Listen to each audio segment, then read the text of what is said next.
Buenas tardes a todos y todas. Estoy muy agradecida de contar con su presencia a la charla de hoy, que más que charla es un taller de minería de datos para profesionales de la comunicación. Para este taller contamos con la presencia de dos distinguidos profesores de la Facultad de Ingeniería y Ciencias de la Universidad Adolfo Ibáñez, con el profesor John Atkinson, doctor en Inteligencia Artificial, profesor titular de la Facultad de Ingeniería y Ciencias, y un gusto contar con él como profesor del Diplomado en Periodismo de Datos y Fact-Checking de nuestra distinguida universidad. Y también contamos con la presencia del profesor Rafael Cereceda, que también es profesor de nuestro diplomado. Él es magíster en Ingeniería de Negocios con mención Tecnología de Información, profesor instructor también de la Facultad de Ingeniería y Ciencias de la Universidad Adolfo Ibáñez. Ellos como les comentamos, van a realizar un taller enfocado hacia el tema minería de datos en comunicaciones, así que les voy a dar pase a ellos. Al final dejaremos 10 minutos para preguntas o consultas. De nuevo, les agradezco su participación y presencia.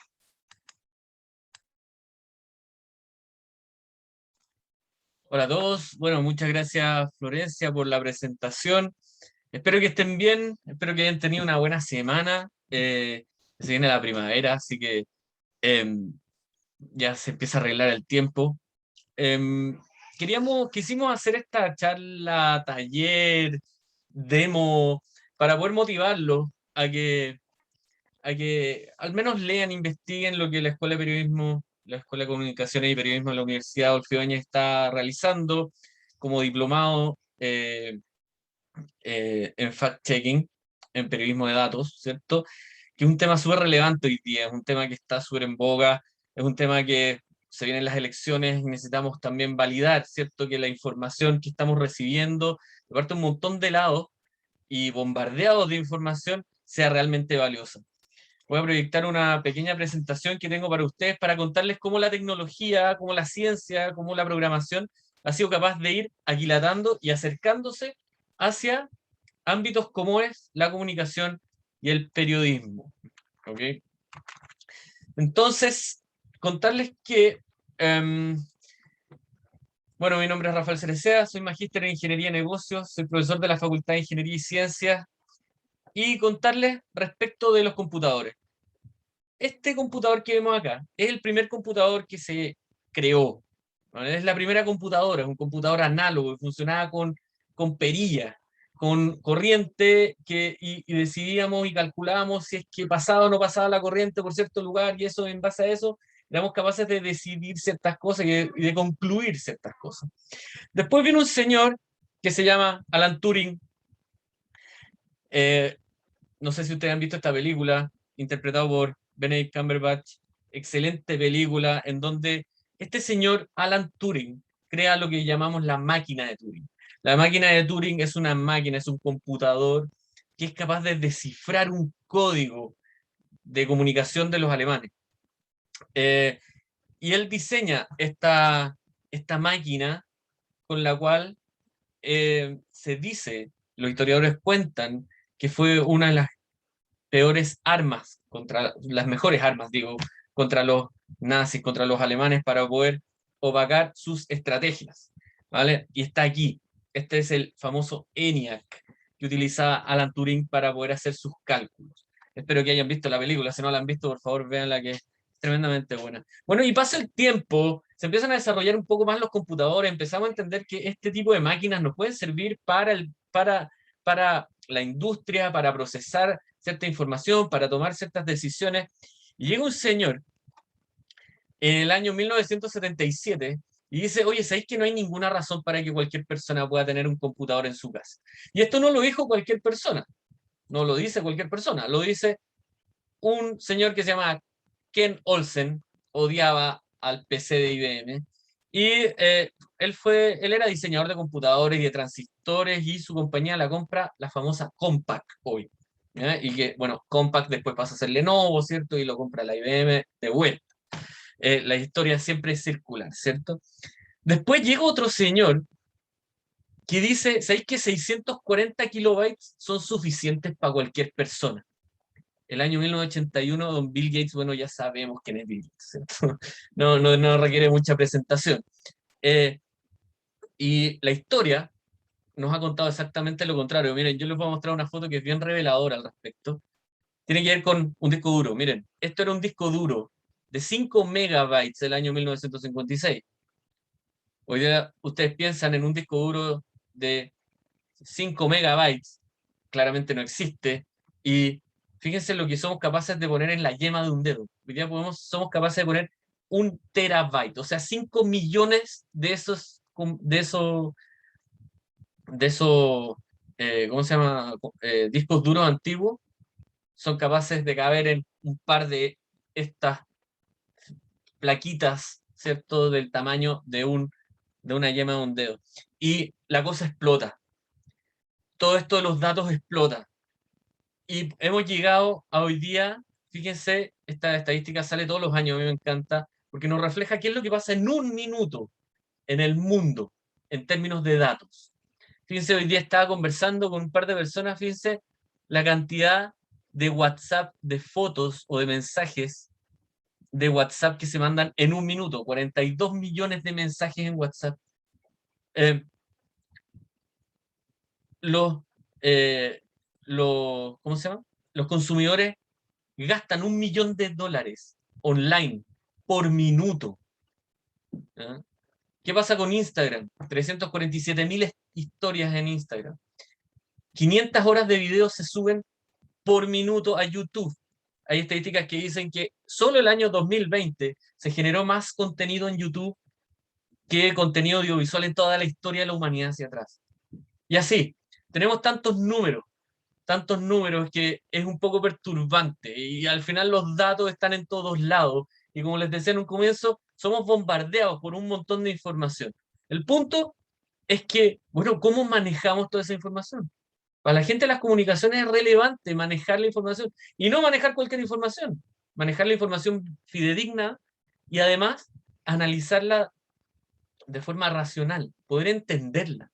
Imagínense la cantidad de posteos en redes sociales que era habido anoche después del debate, con verdades, con mentiras, con chistes, con memes, con cosas serias, con análisis críticos. ¿Y cómo sabemos diferenciar cuál es cuál? Bueno, aquí tenemos una muy buena herramienta. Llega un señor y dice, mire, ¿sabe qué? Saber programar es lo más cercano que podemos tener a un superpoder. Porque somos capaces de generar una herramienta por nosotros mismos que nos permite ahorrar una cantidad de tiempo brutal. Y quizás para ustedes, la gran mayoría de ustedes que están en las áreas de periodismo, de comunicaciones, está muy lejano el hecho de saber programar. Pero esta es como mi frase de oro. Saber programar es una habilidad que se aprende. Se aprende y es como andar en bici. Es como tocar un instrumento. Lo único que tenéis que hacer es dedicarle tiempo. Es dedicarle tiempo. Y ser persistente en aprender. Y nosotros podemos enseñarte cómo, ¿cierto? Bueno, pero la cosa pasa a, ¿qué pasaría si te digo que todos los datos están alrededor de nosotros, pero nos podemos hacer de esos datos? Y no solo hacernos de esos datos, sino que también analizarlos con herramientas propias del análisis, como por ejemplo el análisis de textos. Fíjense, yo les voy a mostrar, esto es la única PPT que tenía preparada para ustedes, yo les voy a mostrar algo bien interesante. Este es el link donde están todos los discursos de la presidencia de Chile, ¿vale? Y si nosotros vamos y hacemos clic aquí, por ejemplo, en un botón, vamos a poder descargar la transcripción o el audio eventualmente de este discurso. ¿Okay? Si nosotros básicamente apretamos botón derecho y tratamos de ver el código fuente de la página, o bien lo voy a hacer de otra forma, vamos a inspeccionar esto. Entonces yo puedo ir aquí, fíjense qué interesante, yo voy aquí y puedo saber dónde dentro de todo este código que es esta página, básicamente son letras, ¿cierto? Es un código que hizo alguien. Ustedes dentro de este diplomado aprenden a entender este código, ¿cierto? Y a poder ubicar dónde está este botón. Y con código de programación apretar este botón para descargar este archivo. ¡Oh, qué interesante! Pero si eso lo puedo hacer una vez y fin. puedo descargar un solo archivo. Bueno, ¿y qué pasa si yo necesito descargar todos los discursos de una sola vez? Si necesito descargar todos los reportes del COVID, si necesito descargar todas las noticias que hablan sobre un tema, todos los tweets que tienen ciertos hashtags, ¿cómo lo hacemos? Bueno, eso lo podemos hacer con herramientas de programación. Yo espero que no se asusten, les voy a mostrar un poquito de código y cómo es un programa. Pero fíjense que este programa, este programita que está aquí, esto es un sistema para programar programas. Suena un poco redundante, ¿cierto? Pero básicamente esto es código Python, el lenguaje más utilizado hoy día en el mundo para programar. Python. ¿Ustedes son capaces de aprender a programar Python? Por supuesto que son capaces de aprender Python, ya tenemos una experiencia. Tuvimos 9 o 10 alumnos periodistas que aprendieron a programar en Python. Los enseñamos a principios de año. Y hoy día son capaces de utilizar todas estas herramientas.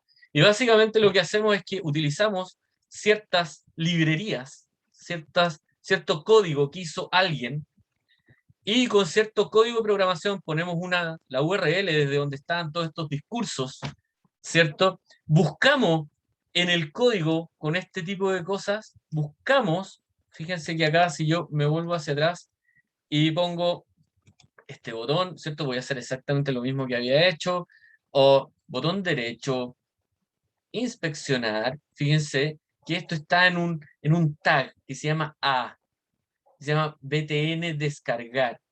Fíjense, entonces yo me voy aquí y dice, mira, aquí está A, perfecto. Y entro a los discursos, y está A, class, y está el btn, y el link, y puedo descargar. Descargar no uno, no que todos los discursos de este sitio, de una sola vez. ¿Bien? Voy a ejecutar esto, aquí hay un botón play. Fíjense, acá donde dice códigos, va a aparecer una carpeta, y esa carpeta se va a empezar a llenar de archivos. Fíjense, le vamos a poner play. Y empiezan a aparecer un montón de cosas acá, y aparece una carpeta que se llama discursos. Fíjense, empiezan acá a descargarse los archivos. Si yo abro uno de estos archivos, fíjense que empiezan a aparecer los discursos del presidente Piñera en un archivo de texto, y esto me permite después, con técnicas de text mining, que es lo que nos va a contar el profesor John Atkinson a continuación, con técnicas de text mining, o de minería de texto, poder entender estos textos de forma masiva, ¿ya? No solamente de una forma uno por vez, por ejemplo, sino que de forma absolutamente masiva. Bien, entonces, fíjense cómo pasamos en menos de 100 años de poder desarrollar primero una red de contenido infinita y después herramientas para poder analizar lo que está ahí. El desafío es saber qué analizar y cómo analizar. Y para eso está la ciencia, para eso quizás a nosotros los ingenieros nos enseñan desde que estudiamos ingeniería cómo hacer este tipo de cosas. Pero esto está ya disponible para todos ustedes, para las personas que trabajan en comunicaciones. Hoy día no hay ningún área, escuchen bien esta frase que es bien impactante, hoy día no hay ninguna industria que no trabaje con software. Si ustedes saben trabajar con software, van a ser más valiosos, van a ser más valiosos, van a hacer una mejor pega, van a entregar mejor información, información más rica, información más interesante, mejor analizada. Y eso es lo que también la sociedad demanda muchas veces de los periodistas de las comunicaciones. Así que dejo de compartir este programita. Acuérdense que aquí estamos ya todo el listado, lo detuve porque son muchos discursos, ¿cierto? Pero acá está todo el listado de todos los discursos que están en este sitio web. Y los dejo entonces con el profesor John Atkinson, que nos va a contar ahora, bueno, cómo pasamos ahora al análisis.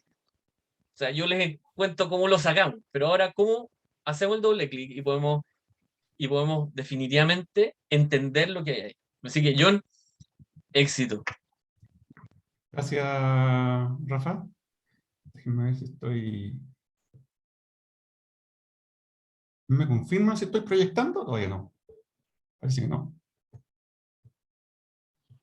No, todavía no. No. Déjame. Ya, espera. Ahora sí te estamos empezando a ver, John. Por ahí sí. Perfecto, sí. Ya, ahora sí. Listo. Buenas tardes a todos, a todas. Gracias por estar en este taller.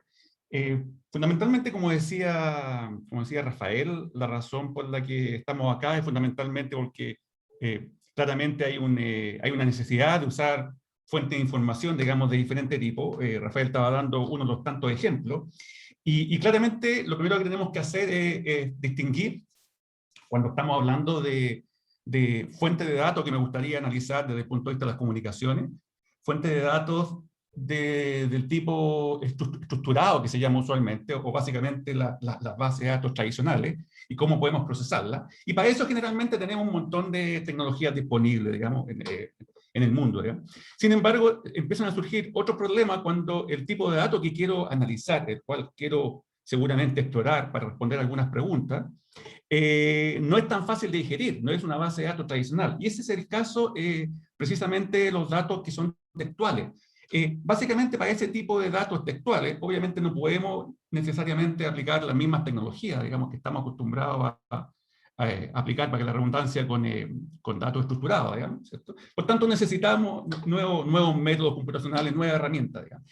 Y eso hace que, en general, surja un conjunto de herramientas, tanto teóricas como prácticas, que permite resolver problemas que justamente tengan que ver con el análisis de información textual, digamos. Y esa área del análisis de información textual es la que generalmente se llama la minería de texto, o en inglés text mining, o la analítica textual, que básicamente en corto es la tarea, uno puede simplificarlo como la tarea de examinar, ¿cierto?, textos que están escritos en lenguaje natural, o sea, que están escritos por humanos, sea en español, sea en inglés, lo que sea, ¿cierto?, con el fin de, y aquí está la diferencia con simple lectura de cosas, con el fin de descubrir automáticamente, obviamente, porque la cantidad de información disponible no da para que uno lo haga manualmente, incluso aunque tuviera todos los recursos humanos habidos por haber, para descubrir patrones o relaciones que pueden estar ocultas, que me pueden dar insight importante en términos de lo que está pasando, que es oculto generalmente al ser humano. Oculto en términos de que muchas veces hay documentación, digamos, que yo podría cruzar, obviamente, y de alguna forma me está explicitando información que a simple vista no la puedo entender y seguramente no me entrega nada interesante, pero al cruzarla, obviamente puedo detectar algunas relaciones o algunos patrones interesantes, ¿ya? Y lo que persigue esto básicamente es descubrir esos patrones o relaciones que se llaman, pero con un fin bien especial, con un fin de que estos sean en general útiles y accionables para la toma de decisiones. Útiles significa en el fondo obviamente que me puede servir para algo, ¿cierto?, en simple. Y accionable es básicamente algún tipo de descubrimiento que yo pueda hacer que me sirva para tomar futuras decisiones. Esas decisiones no necesariamente tienen que ser totalmente automáticas. Yo podría analizar un montón de documentos que están dando vuelta, como los discursos presidenciales que mencionaba Rafael u otro, y básicamente la decisión posterior la toman los humanos, digamos, ¿cierto? Digamos, los periodistas, ingenieros, el que sea, depende del dominio, digamos. Pero obviamente la labor de análisis es la que puede realizar la máquina, porque la cantidad de información y la complejidad es tal que obviamente no es posible que la lleve a cabo un humano, ¿ya? Entonces, en general, ¿de qué fuentes, si uno empieza a hacer la bajada de esto, de qué fuentes textuales estamos hablando, cuando nos encontramos con el problema de que tenemos que analizar fuentes de información, especialmente fuentes de información textual? Generalmente nos imaginamos que eso está de alguna forma enfocado en lo que está pasando en las redes sociales o lo que está pasando en una noticia, pero en realidad es mucho más amplio, digamos. La información textual es totalmente transversal a casi todos los sectores productivos, en todas las áreas. Y básicamente podríamos dividirla en dos grupos, digamos, lo que son las fuentes de información textual formales, quiere decir que lingüísticamente hablando, digamos, tienen una estructura formal, hay una cierta estructura de discurso, hay una cierta lógica, ¿cierto?, de, digamos, cómo se estructura la información, y ahí está, o ahí caen, digamos, toda la información que tenga que ver con artículos de noticias, artículos científicos, discursos presidenciales, leyes, patentes, y un sinfín, ¿cierto?, de información que está escrita en términos formales, digamos, ¿ya? Por tanto, tiene ciertas estructuras lingüísticas que son bien características, depende de los géneros que están involucrados. Obviamente no es lo mismo leer un artículo científico o analizar un artículo científico del área de biología versus un artículo científico del área de psicología, ¿cierto? Y como tampoco es lo mismo analizar un artículo científico versus el género de una noticia, digamos. Entonces, obviamente, hay diferencias mayores. Y el otro grupo básicamente tiene que ver con todo lo que tiene que ver con las fuentes de naturaleza textual, pero informales. Y aquí cae todo lo que ya conocemos en la actualidad, ¿cierto? Que tiene que ver con las opiniones, digamos, que se generan, por ejemplo, en redes sociales.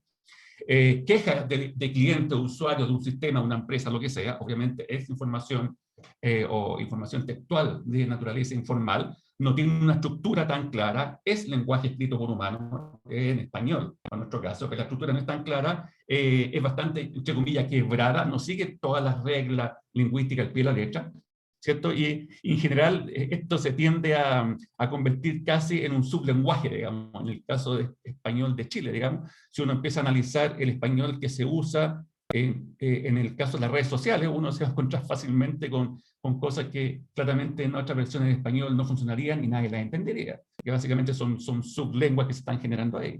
Incluso palabras que se inventan o símbolos que se inventan para esos propósitos. Aquí también tenemos la información informal que uno puede detectar en las críticas de productos, por ejemplo, los reviews de Amazon, o la información que llega en correo electrónico, a pesar que la información de los correos electrónicos es bastante más amplia, digamos, porque en un correo, si ustedes piensan, puede llegar información de texto, que es el mensaje que me envió alguna persona, pueden haber imágenes incrustadas, pueden haber hasta un video, entonces en general hay varias posibilidades de información a las cuales le podemos sacar provecho, ¿ya? Entonces, eso por un lado es el primer punto importante de esto, en cómo podemos estructurar estas fuentes. Ya dijimos ya que hay dos grupos, los que son más formales, los que son más informales, y obviamente las dos son importantes cuando estamos haciendo análisis de información textual. En especial, en estos instantes digamos, de nuestro país, digamos, en que muchas veces hay muchas opiniones que se generan en redes sociales, pero lamentablemente la confiabilidad no es 100%. Digamos. Por tanto, usualmente necesitamos complementarla, digamos, ¿cierto? O cruzarla con información un poquito más formal, incluso información que no tiene que ver necesariamente con algo de naturaleza textual. A lo mejor yo podría cruzar información que extraigo de las redes sociales con lo que tiene que ver con los últimos índices económicos del país, digamos, porque de alguna forma me está, digamos, la información en la red me está sirviendo como un termómetro de lo que está pasando en el país, por tanto, debería haber alguna conexión, hay alguna correlación, ¿ya? Por tanto, están las fuentes de naturaleza textual que yo podría analizar.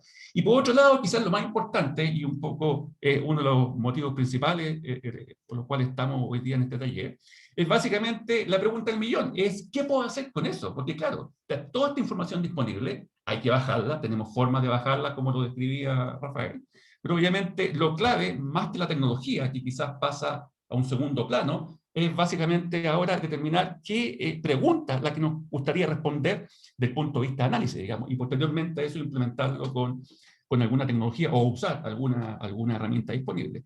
Y aquí en realidad yo no voy a describir todas las preguntas que a alguien se le podría ocurrir, pero básicamente las principales preguntas que uno podría intentar responder con esta fuente de naturaleza textual. Por ejemplo, tratar de responder a la pregunta sobre qué tópicos, sobre qué temas se habla, por ejemplo, en los discursos presidenciales como un todo. ¿Qué cosas son las tendencias? ¿Hay algún patrón que lo caracterice? ¿Hay una cierta línea conductora de los discursos que algún análisis me puede decir? Porque básicamente eso lo podría contrastar con otro discurso, con otra información, lo podría correlacionar con otro tipo de fenómenos que están pasando en el país. Por tanto, es una pregunta fundamental.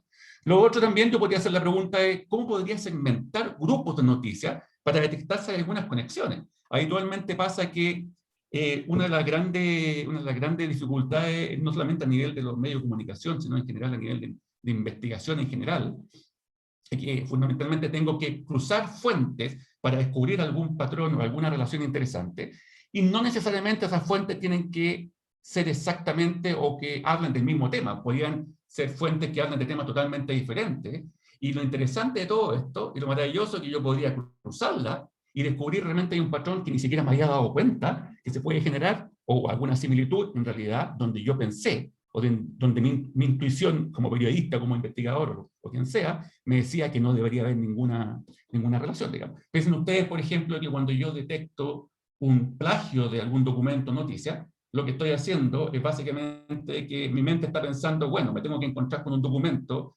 diferente, por tanto, al que tengo, por tanto, tiene que haber sido escrito por una persona diferente. Bueno, ¿qué pasa cuando me encuentro con un documento diferente? y sin embargo, de alguna forma, algo o alguien me informa que está escrito por la misma persona. Me preguntan millones cómo me di cuenta que está escrito por la misma persona y por tanto constituye un plagio.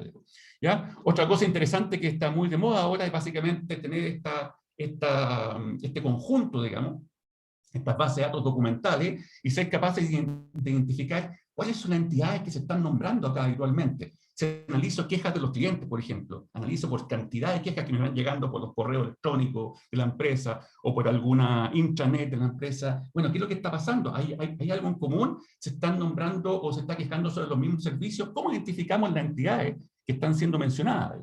Por ejemplo, otra cosa que está bien común, especialmente en medios informales, como las redes sociales, es, por ejemplo, responder la pregunta ¿cuál es la emoción? Que está, y se pone obviamente muy de moda esta pregunta, especialmente en periodos de elecciones presidenciales o elecciones en general, para cualquier cargo, que a mí me gustaría investigar cuál es la emoción, el sentimiento implícito de los usuarios cuando opinan en las redes sociales. ¿Qué están tratando de decir? ¿Les gusta algo? ¿Les desagrada algo? ¿Les gusta un candidato? ¿No les gusta? O a lo mejor tiene que ver con un servicio o producto que proporciona una empresa. A lo mejor no les gusta el producto, no les gusta el servicio que sacó la empresa de comunicaciones XYZ. Bueno, ¿cómo podemos detectar eso? Si ustedes se dan cuenta, todo lo que está acá, si uno lo ve desde el punto de vista humano, es re fácil de hacer incluso a mano. El tema es qué pasa cuando uno necesita procesar mucha información y analizar mucha información que le va llegando, ¿cierto?, a cada rato. Obviamente ahí lo humano, digamos, incluso aunque se pongan de acuerdo, no seríamos capaces de hacerlo, digamos, ¿ya? Otra pregunta que a lo mejor puede ser bastante útil responder es, por ejemplo, una vez que me van llegando noticias a mi sitio, o voy bajando noticias, entender cómo diablos las voy clasificando, cómo las voy categorizando. Claramente podría hacer la mano si tengo los recursos técnicos, humanos y económicos para hacerlo, pero obviamente la mayoría del tiempo no tengo los recursos. Y además muchas veces los recursos están delimitados por los horarios de trabajo, por tanto pasado de las 6 de la tarde, no puedo forzar a alguien que esté bajando información internacional y la esté categorizando. Entonces, la otra pregunta claramente es, cuando me llegan correos, noticias, ¿cómo las puedo categorizar? ¿Ya? Otra pregunta que es un poquito más sofisticada a responder, obviamente, pero bastante valiosa a nivel internacional, es que si cuando analizo un montón de documentos, digamos, de artículos científicos, noticias, que hablan del COVID, ¿podría lograr descubrir alguna relación que los conecte? Porque a lo mejor me di cuenta que al hacer ese simple ejercicio, me di cuenta que hay una relación entre, no sé, entre la variante del COVID, que está informada en este momento, y lo que haya pasado con el virus alvear algunos años atrás, siendo que a lo mejor un montón de científicos o investigadores decían que en realidad no había ningún vínculo. Y eso lo puedo descubrir, y ha pasado así, a nivel internacional, lo puedo descubrir haciendo todo este tipo de análisis a nivel textual, digamos. Y lo otro, obviamente, también es un tema que ya había mencionado, es, por ejemplo, cómo podría, también que está de moda a nivel noticioso, cómo podría detectar plagio, digamos, cómo podría determinar de que, por ejemplo, dos documentos que me llegan, básicamente, aunque están escritos, o sea, aunque su estructura de terminología, digamos, identidades que se mencionan, puede ser diferente, sin embargo me doy cuenta que lingüísticamente la estructura es la misma, o sea, es el mismo estilo y corresponde a una sola persona. Entonces, básicamente, superficialmente diferente, pero obviamente de fondo tiene una estructura que fácilmente a lo mejor podría detectar para darme cuenta que está escrito por una persona diferente, por tanto hay un plagio, digamos, ¿ya? Por tanto, ahí el problema es cómo detecto la autoría, digamos, del artículo, para darme cuenta que efectivamente hay un plagio. Entonces, sí, podríamos responder muchas preguntas con todas estas tecnologías y herramientas de análisis textual. Y lo que vamos a hacer ahora, básicamente, les voy a mostrar, tal como lo hizo Rafael en su momento, en este taller, cómo podríamos tener algunos ejemplos de esto. No voy a entrar en detalle cómo hacer el código para eso, a lo mejor en el diplomado, los que estén interesados podemos verlo en más detalle, pero solamente para que tengamos una idea, digamos, de lo potente que puede ser esto, para hacer análisis que obviamente si uno estuviera disponible, incluso un grupo de expertos humanos, sería súper complicado de hacer. Y especialmente lo complicado viene del hecho que cuando uno está haciendo estas tareas para responder estas preguntas de análisis textual, hay muchas relaciones complejas que hay que identificar, y lamentablemente el entorno, pues la forma como ocurre la información textual es tan cambiante, es tan dinámica, que no les sorprenda que en un segundo ustedes detectan cierta información porque tenían cierto supuesto en sus cabecitas, y de un momento a otro eso va cambiando. Por tanto, aunque incluso yo delimitara ciertos criterios humanos, digamos, para saber si un documento es de tal o tal tipo o cómo puedo cruzar documentos, llegaría a la conclusión que en realidad, aunque fuera humano, necesitaría estar actualizando, cambiando cosas a cada rato, lo cual ustedes se imaginarán que es prácticamente imposible, ¿cierto? Lo que vamos a hacer ahora, básicamente, les voy a mostrar tres ejemplos muy breves para que vean la potencia de esto. Primero que todo, lo que había comentado Rafael al principio, les dio un ejemplo de, bueno, ¿qué pasa si en realidad quiero analizar una fuente de información textual en las cuales los documentos, por ejemplo, los puedo bajar desde un sitio web? Ya, no siempre es el caso, podría bajar otro tipo de información. Y una llaman en inglés, pero básicamente acceder al sitio y empezar a bajar la documentación que es relevante. Sí que obviamente se permite, muchas veces hay muchos sitios que tienen restricciones no solamente legales, sino también económicas, porque me permiten bajar información hasta cierto punto y de ahí para adelante tengo que pagar, ¿ya? Entonces, lo que hizo Rafael es básicamente, ahí me ahorró ese trabajo ahora, bajó varios discursos, y yo en este momento lo que bajó Rafael, ustedes se dan cuenta acá, al lado izquierdo, tengo una carpeta acá, que dice discursos justamente, y con varios discursos, no bajé todo, porque si no sería demasiado lento y no vamos a terminar nunca, digamos, pero bajé un montón de discursos presenciales que actualmente están en el sitio que indicaba Rafael, ¿ya?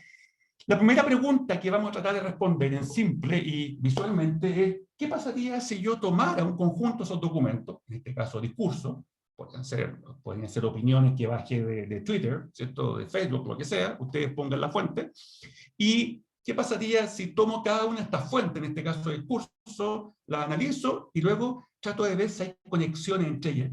Quiero ver si hay ciertas similitudes, digamos, de tal forma de tomar algunas decisiones. Puede que detecte que hay cosas que se empiezan a repetir, que hay un patrón en ello, que hay algo que está pasando en los discursos que casi hace predecible a lo que pueda pasar, o los discursos me están diciendo algo que en la realidad a lo mejor yo pensaba que no era. Por ejemplo, estaba pensando que sí se inauguró un hospital en tal lugar, en tal fecha, según lo que leí en las noticias, pero los discursos me están diciendo algo diferente. Obviamente, la primera solución para eso es leerlo, ¿cierto? Manualmente, digamos, pero obviamente si la cantidad de información es mucha, que en este caso digamos, no lo podría hacer. Entonces acá tengo estos documentos que están acá, de los que hablaba Rafael, y lo que vamos a hacer acá básicamente es intentar responder esa pregunta en simple, y para eso aquí un programita, que después ustedes van a ver cómo se puede hacer en lo simple, digamos, y ese programita básicamente lo que hace es toma esta información, la representa internamente, porque ustedes se dan cuenta, esto no es mágico, esto es ciencia ingeniería pura. La información textual no es capaz de ser procesada por un computador directamente, lo que tenemos que hacer es transformarla para que sea digerible. Entonces lo que hacemos acá, vamos a transformar esta información de una manera que computacionalmente sea digerible para la máquina, y luego le vamos a decir a la máquina que tome en la forma en cómo se representa cada uno de estos discursos o documentos y las sitúe en el espacio y diga, a ver si puedo encontrar alguna similitud, alguna cercanía, o que me arme grupos de cosas, grupos de discursos que obviamente me podrían reflejar alguna información importante. O sea, aquí yo ya corrí algunas partes, digamos, porque si no, obviamente no es la idea de que ustedes se involucren en eso, corrí algunas partes, no lo hicimos con todos los discursos, obviamente, porque son muchos, son por lo menos los que he bajado yo, digamos, son más de 700, digamos. Pero vamos a decirle a la máquina que me haga el análisis, y hay un primer análisis con un primer conjunto de discursos, no son muchos, es solamente para propósitos de visualización. Si ustedes se dan cuenta acá, en la parte, voy a hacer un poquito en la parte superior derecha, si ustedes se fijan, aparecen unos rótulos. Y son los diferentes colores que la máquina me identificó como grupos. O sea, cada color indica que hay un grupo que de alguna forma conecta a documentos que hablan de cosas similares. No me ha dicho de qué, tendría que analizarlo, que es el siguiente paso que vamos a hacer. Pero acá me está diciendo, por ejemplo, si ustedes se dan cuenta acá, hay unos documentos que están con el puntito naranja y el puntito verde, que está acá, hay otro con el puntito, por ahí deberían estar, no sé por qué no aparece acá. Con el puntito naranja, por ejemplo, quiere decir que están dentro del mismo segmento, el mismo grupo. ¿Qué significa eso? En la práctica que encontré discursos que en realidad al analizarlo, ¿cierto? Detecté que están hablando de cosas bastante similares. La siguiente pregunta es cuál es el patrón que los conecta, digamos, y eso obviamente implica una labor todavía, digamos, implica una labor humana, ¿ya? Y obviamente aquí le dije que como máximo me generara 4 grupos, ¿cierto? Por eso hay 4 colores acá. No se alcanzan a ver también porque está un poquito chico la resolución. Pero si ustedes se fijan, aquí en chiquitito, si ustedes se fijan arriba del puntito, lo que aparece es el nombre del archivo, el nombre del documento que bajó Rafa. ¿ya? Entonces, un archivo de texto está diciendo, ¿sabe qué? Ese documento, habría que hacer clic después con este otro que está aquí, habría que hacer clic ahí, están súper conectados. Lo más probable es que hablan de cosas súper similares, por tanto, vaya y analice porque algo está pasando ahí. Sin embargo, esto, con otros que están por acá, por ejemplo este, a pesar que está en el mismo grupo, ¿cierto? Porque es el mismo color, algo está pasando que está un poquito alejado. En estricto rigor, debería estar en grupos separados, ¿ya? Pero algo está pasando aquí interesante que vale la pena analizar. La segunda pregunta después de esto es básicamente, a ver, pero aquí no estoy viendo en detalle, estoy viendo que hay documentos que estoy asociando y estoy agrupando. Pero obviamente la segunda pregunta lógica sería, bueno, a ver, ¿qué es lo que me están tratando de decir? Tendría que hacer un zoom ahí, ¿cierto? Tendría que hacer la bajada para determinar por qué diablos estos documentos, estos discursos, lo que sea, o pueden ser opiniones, sea, ¿cierto? Están conectados porque puedo generar algún insight importante para la toma de decisiones, digamos, o algo que yo no conocía. Y para eso, básicamente, vamos a ver otro modelo de análisis textual, que es un poquito más complejo que ese, a pesar que no voy a poner los detalles, es que lo que hace básicamente es toma toda esta información, genera este tipo de segmentos o grupos, o lo que se llama en inglés cluster, pero hace algo más interesante que responder la pregunta es, ¿de qué hablan estos clústeres? ¿De qué hablan estos documentos que están asociados a estos grupos? ¿Ya? Por tanto, también les suministramos los mismos documentos, obviamente con otro tipo de tecnología, y la pregunta que vamos a responder es, ¿de qué hablan los documentos? ¿De qué hablan los discursos? ¿Hay alguna asociación entre ellos? Porque obviamente puede haber algún patrón, a lo mejor si fuera esto llevado al ámbito de posteo, digamos, en redes sociales, a lo mejor hay un patrón característico de violencia de la gente que está opinando, digamos, o disgusto, o lo que sea. Veamos lo que pasa acá.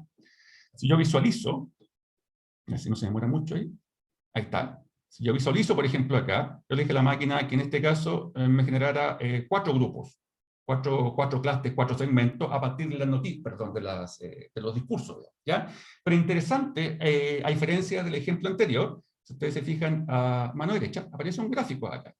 Y el gráfico aparece, con algunas cosas que no deberían estar ahí, porque falta limpiar algunos documentos, empiezan a aparecer términos o conceptos los cuales hablan los documentos. Por ejemplo, el clúster S4, que está muy cerquita del 3 acá, pero ustedes se fijan, muy lejos del 1, el clúster 4, grupo 4, fíjense los conceptos los cuales habla. Digamos. Si me paro ahí, es lo que está en rojo, chileno, obviamente Chile, delincuencia, carabineros, ahí uno puede empezar a generar una interpretación. Ah, es que seguramente ese...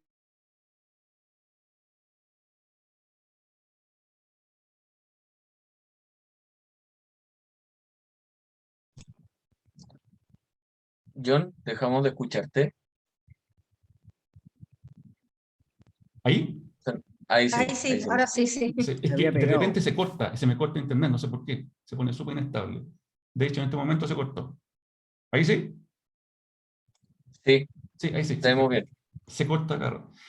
¿Cierto? Entonces, lo mismo podría ser con lo otro. ¿Qué significa esto que está al lado derecho? Cuando yo me paro en un grupo y dice, a ver, ¿de qué habla este grupo? Bueno, los conceptos que están ahí. Obviamente, si me cambio de grupo, obviamente los conceptos empiezan a cambiar. No solamente cambia en orden de importancia, sino también que aparecen o desaparecen. ¿Y por qué está en rojo y en verde? Porque básicamente cada vez que yo me muevo, aquí visualmente, en estos clústeres, me empieza a decir de qué se habla acá, y las barras que están en rojo me indica qué tan frecuente, lo puedo convertir en una probabilidad, o qué tan probable que se hable de eso. Por ejemplo, aquí en este caso, lo primero que está en el ranking es país, después viene año, educación, delincuencia, etcétera, etcétera. Si yo me cambio a otro, fíjense que esta hora cambia, y por tanto cambia la distribución también. Entonces, a diferencia del ejemplo anterior, no solamente me está diciendo, mire, esto es un segmento de cosas interesantes que están pasando, sino que además ahora estamos yendo un poquito más al detalle. Dice, bueno, pero ¿de qué se está hablando acá? Porque me puede estar caracterizando de un problema, obviamente que no me haya dado cuenta. Si nos movemos un poquito para acá, a ver si me permite la pantalla, vamos a ver si, ahí está, voy a tratar de reducir esto para que se vea, creo que hasta ahí nomás, hasta ahí. Si me muevo al 5, si ustedes se dan cuenta, empieza a cambiar los temas que se hablan. De hecho, ahí empieza a aparecer el Estado chileno, niña, Araucanía. Obviamente, si ustedes se dan cuenta, el tema de conversación empieza a cambiar. Algo está pasando en el patrón ahí, algo está pasando oculto, digamos, que me está tratando de decir algo. Pero ahora, bajemos al último nivel, que es lo último que les quería comentar. Y en realidad, yo lo primero que hice es agrupar, porque queríamos responder la pregunta si había ciertas similitudes entre los diferentes grupos de documentos que la máquina se dio cuenta que estaban cercanos o lejanos, como en el caso que estoy mostrando en la figura. sino además de qué hablan en detalle. Incluso ahora podríamos preguntarle a la máquina, ¿sabe qué? Pero quiero saber de cada uno de los documentos, en este caso discursos, es qué es lo que está pasando ahí, qué entidades son las que se están mencionando. ¿Qué cosas? Hay organizaciones que se estén mencionando muy usualmente. Ustedes se podrán dar cuenta que, si yo digo, claro, mencionan a las Naciones Unidas. Las Naciones Unidas es una organización, porque nosotros sabemos por conocimiento de sentido común, ¿cierto? Pero la máquina no sabe. Por tanto, lo que tiene que hacer la máquina ahora es tomar estos mismos discursos, analizarlos y detectar en qué parte de los discursos, los documentos, de estos que están agrupados, obviamente se están nombrando ciertas entidades. Entonces, el siguiente desafío que le vamos a poner a la máquina es responder a esa pregunta. Le vamos a decir, maquinita, dígame, ¿cuáles son las entidades más importantes que están hablándose o discutiéndose en ciertos discursos? En particular, bueno, elegí uno en particular, uno específico, que está por aquí arriba, no sé dónde lo puse, bueno, pero no es relevante al caso. Aquí, por aquí está, en particular, no me acuerdo cuál es, habría que cliquearlo ahí para ver el detalle. El documento que tiene número 71.541, es uno de los tantos discursos, ¿cierto? Podríamos hacerlo con todo, pero como ejemplo. Y lo que le dije básicamente es que analice, detecte, prediga, según el contexto del texto, según el contexto lingüístico, a qué entidades se está refiriendo el discurso, porque después puedo hacer lo mismo con otro discurso, y empezar a hacer análisis de cuáles son las entidades más frecuentes, qué es lo que está pasando, qué es lo que pasa más, qué es lo que pasa menos, etcétera, etcétera. Y si hay alguna correlación. Vamos a hacerlo aquí entonces, vamos a hacerlo visualmente también para que se vea más entretenido. Por ejemplo, ustedes se fijan, aquí analicé un discurso en particular, para hacerlo corto. Vamos a subir al principio. ¿Dónde está? Aquí. Ahí está. ¿Ya? Y aquí la máquina fue capaz de detectar sin previa información. La máquina no tiene idea de nada. La máquina no tiene ningún diccionario de nombres de personas, imposible, tendría que tener un diccionario infinito, digamos. Y lo que la máquina fue capaz de hacer en este discurso, que parte con la verdad, que para mí este es un momento especial, ¿cierto? Si ustedes ven algunos rectángulos en colores, lo que va haciendo, detectando, prediciendo entidades que se pueden detectar automáticamente en los textos, pero solamente valiéndose del contexto, los nombres de las personas, organizaciones que se nombran, etcétera, etcétera. Obviamente son sistemas que van aprendiendo con el tiempo, por tanto se pueden equivocar un poquito, o sea, tienen un porcentaje de error, pero en general lo hacen bastante bien. Por ejemplo, aquí detectó con color medio celeste, ¿cierto?, que la transmisión del mando presidencial es una organización, que el mnemónico OR que le coloca. Aquí identificó, aquí se equivocó por contexto en realidad, identificó que Valparaíso es una persona, debería ser un nombre de ciudad, Cerro Castillo como localización, un misceláneo, jefe de Estado, que sabe que es una entidad, pero no pudo clasificar automáticamente a qué entidad corresponde, y la razón básica para eso también es que estamos usando ciertas técnicas, digamos, que en general fueron preparadas con español que no es de Chile. Ya no es chileno, por tanto, obviamente, están tratando de generalizar situaciones que normalmente uno vería haciendo análisis de documentos, de textos en español más neutral, ¿ya? Por tanto, esa es la razón de los errores. Si uno sigue bajando, claro, aquí identificó presidente como una persona, ¿cierto? Si uno sigue bajando en el discurso, la pintana, localización, ¿está bien? ¿Se fijan? O sea, no tenemos necesidad de hacerlo manualmente, podemos hacer este mismo paso repetido para los más de 700 o 1000, no me acuerdo cuántos son discursos, y luego podemos empezar a hacer más análisis sobre eso, ¿ya?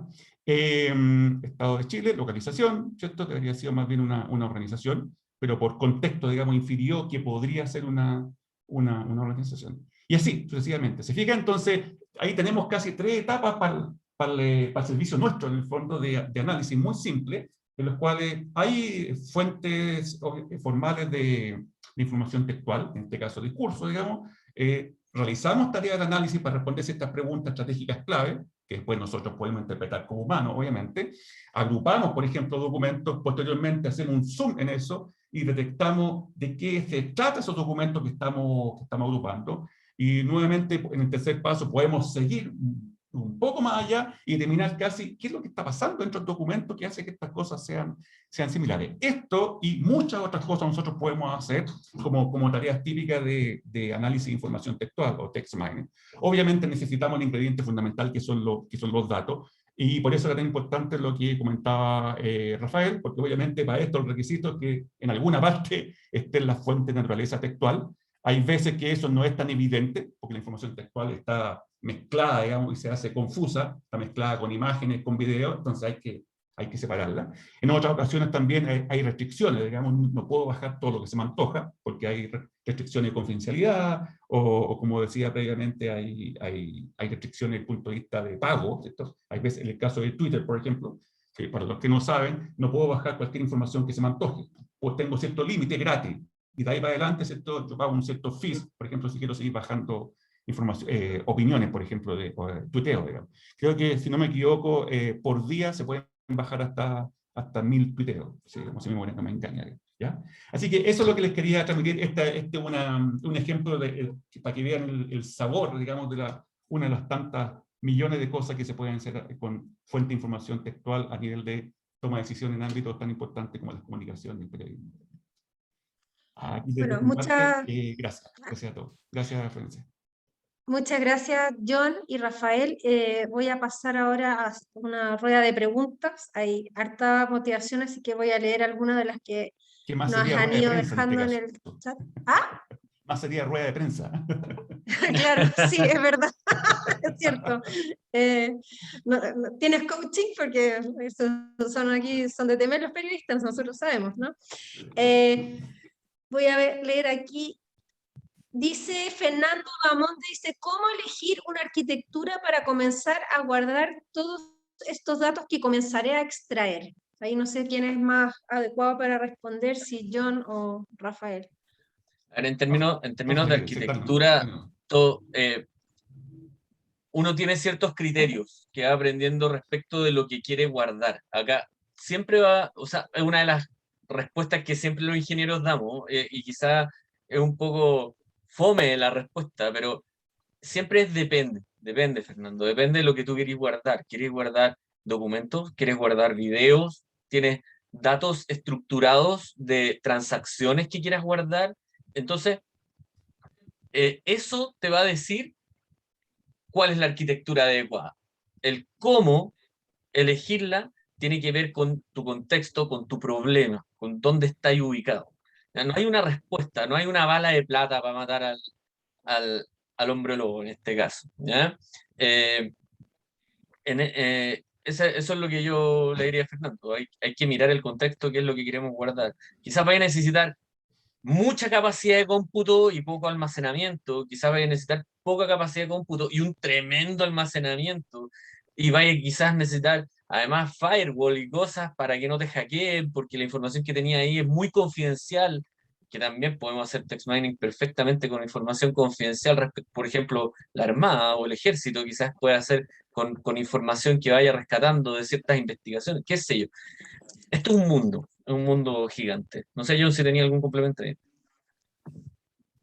No, como que sí, no, justamente depende mucho de las fuentes como decías tú, las fuentes del tipo fuente de información, obviamente, y la cantidad de información también. No es lo mismo, y hay un factor súper importante para decisiones de arquitectura. No es lo mismo intentar trabajar con, no sé, unos cientos de correos que llegan semanalmente para analizarlo, versus millones de documentos o correos que llegan por día.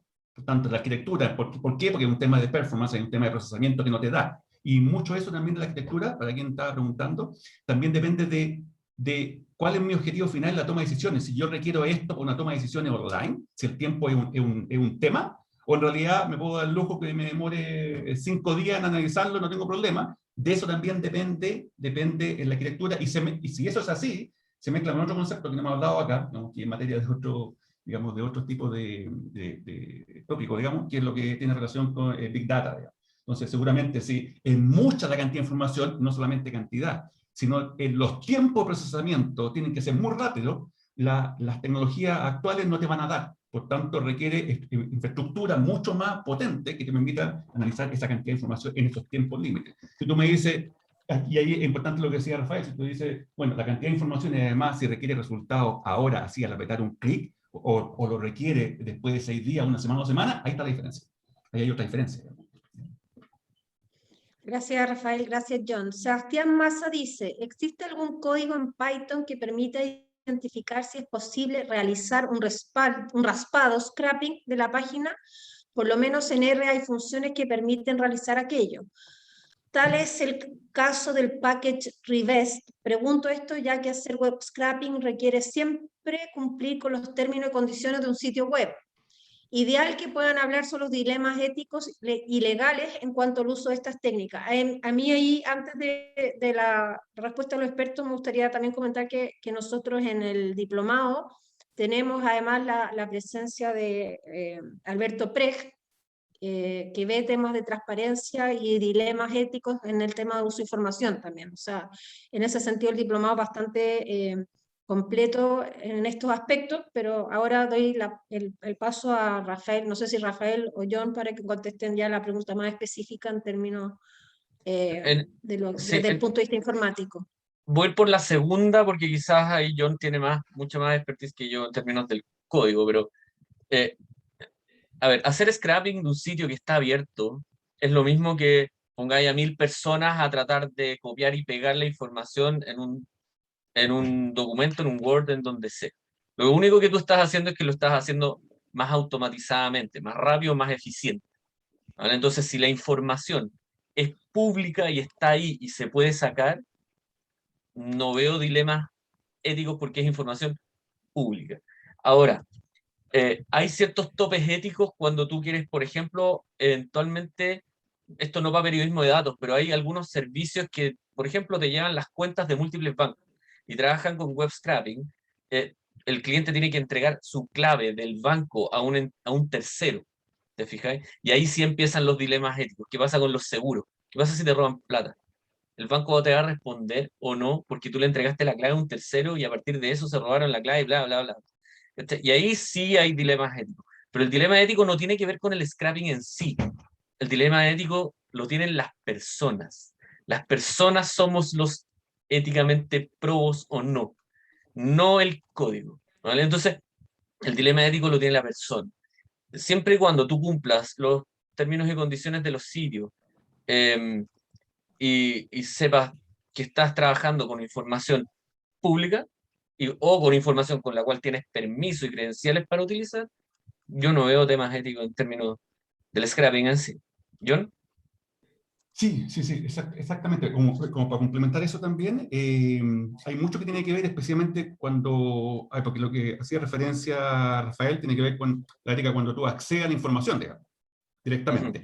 Y la otra componente tiene que ver cuando, supongamos que no hay problema ético en el acceso a información, no debería haber, como dijo Rafael, pero puede haber problemas éticos después, en el análisis, en las decisiones que los humanos tomen. Por ejemplo, supongamos que, ya que estamos en el tema textual, que de repente quería analizar lo que está pasando con un montón de quejas que llegan de clientes, o no necesariamente quejas, podrían ser comentarios, digamos, feedback que le dan los clientes. Analizaste y de repente determinaste que debería ofrecer, en base a lo que leíste, debería ofrecerle tal o cual producto, servicio o crédito al cliente. Hasta ahí todo bien. Pero no te diste cuenta, analizando las bases de estos comerciales de ese cliente, que lo tenían endeudado hasta la tusa. Por tanto, le voy a ofrecer al cliente, obviamente, tema ético ahí, con qué cara voy a ofrecerle si ya veo que el compadre está endeudado. Entonces, claro, pero ese aspecto ético depende de la decisión, digamos, que tome el humano sobre lo que generó, digamos, porque obviamente en ese caso puntual, en otros casos sí, pero en ese caso puntual la máquina no es la que está tomando la decisión, digamos, eres tú como experto, obviamente, que va a interpretar y finalmente va a ser la accionar, digamos. Y ahí sí puede haber un pequeño cuello de botella ético, digamos. Y para la otra pregunta, efectivamente, hay algunas soluciones que te permiten detectar si es que tú puedes o no puedes acceder a esa información y también está en los términos hay sitios que están bloqueados para hacer web scraping derechamente, o sea, tú vas a intentar hacerlo y no se te va a permitir. ¿Eh? Eso en términos más, para la primera parte de la pregunta es este. Perfecto. Continúo con las preguntas, hay mucha motivación. Franco López dice, ¿cuál podría ser sus consejos para aquellos que tienen poca o ninguna noción de programación para poder aprender, por ejemplo, Python desde cero? Hay una pregunta clave para Rafael. Finalmente, esto se trata de aprender un lenguaje nuevo desde cero y como tal muchas veces puede ser frustrante o podemos llegar a sentirnos desbordados de tanta información. Sí, bueno, a mí me toca enseñar programación y a John también le ha tocado enseñar programación a estudiantes recién ingresados en ingeniería y personas que no tienen idea, nunca se han puesto a programar nada. Y hay metodología para aprender, ¿cierto? Y hay que ir paso a paso. Uno parte por el principio. todos partimos no sabiendo nada. Te digo, no, esto es como andar en bici. Pero hay una cosa que es súper importante. Programar es una habilidad. Tiene mucho de arte también, pero es una habilidad que se aprende. Imagínense, no sé si ustedes conocen, a mí me encanta ver los Extreme Games, ¿cierto? Y ahí está Tony Hawk. Si tú miras a Tony Hawk andar en skate, va a ver que el tipo es genial, es seco, andando en skate. Pero tú podés mirarlo 10 años andar en skate. Pero si tú no te paráis arriba de un skate y tratáis de hacer lo que él hace, nunca vas a poder hacer lo que él hace. ¿Ok? Puedes verlo 10 años y podéis saberte de memoria su vida y de memoria todos los lugares en donde estuvo, pero tú eres el que tiene que tomar la acción de ir y una página en blanco y programar. Ahora, ¿cómo se hace eso? Obviamente hay metodología. Nosotros tenemos un curso dentro del diplomado que aprendemos a programar cosas bastante interesantes en un curso de 20 horas, que es aproximadamente también lo que dedican los ingenieros para aprender a programar, y esto lo puede hacer cualquier persona. Esto no es de la NASA, esto no es ingeniería atómica, ¿vale? Es bastante llevadero, sobre todo ahora, porque hay muchas herramientas para poder aprender a programar. Así que la respuesta es bastante feliz en ese sentido. O sea, de repente es frustrante a ratos, hay un desierto que pasar, ¿cierto? Hay que ser persistente y hay que ponerle ganas, pero que no es desafiante, digamos. O sea, para mí escribir una nota periodística puede ser tremendamente desafiante, pero seguramente siguiendo ciertas metodologías puedo lograrlo. Es, es habilidad. Definitivamente para mí programar es una habilidad. Gracias, Rafael. Daniel Fernández dice, ¿cómo evitar el sesgo del periodista al realizar el análisis de la data? Yo creo que tal vez esa pregunta va más para mí, que soy estadístico. Efectivamente. Sí, de hecho soy bueno, la profesora de estadística del diplomado. ¿Cómo se evita el sesgo en cualquier análisis estadístico? Así, aquí, bueno, y tal vez John desde la práctica también me puede corroborar, aquí lo importante, lo fundamental son las fuentes que yo voy a seleccionar, qué valida esas fuentes. En el diplomado también discutimos mucho cuáles son los aspectos a mirar que validan una fuente de datos. O sea, hemos discutido desde cosas hasta encuestas que se han hecho por Twitter, ya antes del plebiscito ¿cómo se llama? Para las constituyentes, se hicieron muchas encuestas en Twitter y hubo harta discusión ahí, había mucho material que uno podía hacer, pero es clara la discusión ahí de que Twitter no es una fuente confiable para hacer una encuesta, de que hay mucho sesgo. Entonces yo creo que ahí la respuesta es general, o sea, cómo evitar el sesgo del periodista al realizar un análisis de datos, cómo lo evita cualquier científico o cualquier persona que se dedique al análisis de información, y tiene que ver con la fuente y la manera de recolectar la información. Si la fuente es confiable, por lo general uno tiene acceso a la ficha técnica del estudio, de que ahí te indica cómo se recopiló la información, y ahí están las claves de si esa fuente de información tiene sesgo, no tiene sesgo, si es confiable, etc. No sé si John quisiera agregar algo en su experiencia ahí. Sí, sí, sí. Y yo me gustaría agregar la otra componente, digamos, que cuando uno, claro, tú lo miras desde el punto de vista estadístico, que es una componente importante, y hay otra componente que tiene que ver con el, a ver, diría yo, sesgo natural que tienen los datos, que de repente igual me puede forzar a tomar ciertas decisiones, digamos, que es complicado de manejar. Por ejemplo, voy a poner un caso súper práctico. Supongamos que estamos analizando noticias, digamos, y queremos que la máquina nos aprenda a categorizar si la noticia que me van llegando corresponde a, no sé, a tema político o el tema del COVID. La máquina lo puede hacer sin problema. ¿Dónde está el sesgo? Que si uno tiene información histórica acumulada, en general para la máquina, que en el 90% de las ocasiones o más la información era noticia de COVID y solamente un 10% de política, hay un sesgo natural que no se puede manipular, de hecho, y por tanto va a ser que tenemos un problema, que hay que manejar seguramente con muestreo estadístico, es un problema que la máquina no es magia, digamos, y la máquina va a tratar de hacer las cosas sesgada a que sabe más de documentos de COVID que documentos de política. Por tanto, seguramente las decisiones se van a equivocar un montón. Entonces, en ese caso, claro, tú no puedes, lamentablemente ahí, uno no puede decirle a la fuente, oye, envíeme datos que no estén sesgados, porque son así, digamos. Hay muchos sectores industriales, por ejemplo, la banca tiene sesgos naturales en los datos. Para los que no saben, por ejemplo, en las transacciones fraudulentas, cuando hay robo de tarjeta de crédito, ¿cierto? O de débito, y usan mi tarjeta para robar, y por tanto tengo transacciones ilegales, ¿ya? En general, en la banca, el porcentaje de transacciones ilegales o fraudulentas no pasa más allá del 5 o 7%. El resto es normal. Entonces, parémonos en el 5, quiere decir que el 95% de las transacciones son normales. Por tanto, es un sesgo natural que no puedo manipular, a lo más puedo muestrear estadísticamente, ¿cierto? Pero si se lo paso a la máquina, ¿qué es lo que va a pasar si yo quisiera que la máquina, por ejemplo, me ayude a detectar automática o a predecir cuando una transacción es fraudulenta? Lo va a hacer muy bien para los casos normales, pero los fraudulentos se va a equivocar un montón. ¿Por qué? Porque la información que le estoy pasando está sesgada. Entonces, en ese caso, como dice Florencia, efectivamente, hay que empezar a jugar con la estadística y con el muestreo, que es fundamental. Perfecto, gracias. Yo creo que esta pregunta también es para ti y aunque creo que sé la respuesta, dice PC1, PC2 corresponden a análisis de componentes principales.